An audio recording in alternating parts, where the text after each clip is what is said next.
कि इस केस में सौतेली मां ने इंश्योरेंस के लिए बच्ची को कत्ल किया और बच्ची के वालिदैन इंश्योरेंस क्लेम करवाने के लिए जाते हुए गिरफ्तार कर लिए गए हैं। इंतहाई अफसोसनाक ये वाकया पेश आया था एबटाबाद में, जहां पर 7 साला बच्ची को उसकी सौतेली मां ने कत्ल किया था। मजीद तफसीलात जान लेते हैं, अली जमान हमारे साथ मौजूद हैं। अली, अपडेट कीजिएगा, इस केस में मजीद क्या पेशरफ्त हो सकी है?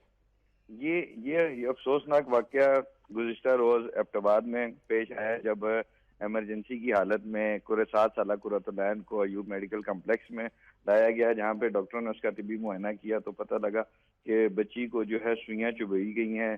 जिसके बाद डॉक्टर्स का मेडिकल बोर्ड बैठा और बच्ची की पूरी तौर पे सर्जरी मुमकिन नहीं थी, क्योंकि बच्ची का HP लेवल बहुत लो था।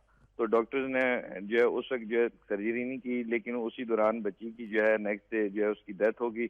और डेथ के बाद जो है उसके माँ बाप, आज एक ड्रामाई पोजीशन पैदा हुई है कि जब उसके माँ बाप इंश्योरेंस क्लेम के लिए इंश्योरेंस ऑफिस गए हैं तो वहाँ पे मानसेरा से उसके माँ बाप को जो है पुलिस ने गिरफ्तार कर लिया। और गिरफ्तार होने में जब तफ्तीश की है तो पता लगा कि बच्ची की इंश्योरेंस करवाई हुई थी और इंश्योरेंस के पैसों के लिए उन्होंने बच्ची को जो है कत्ल किया, जिसकी FIR दर्ज हो गई है और उनको गिरफ्तार कर लिया गया।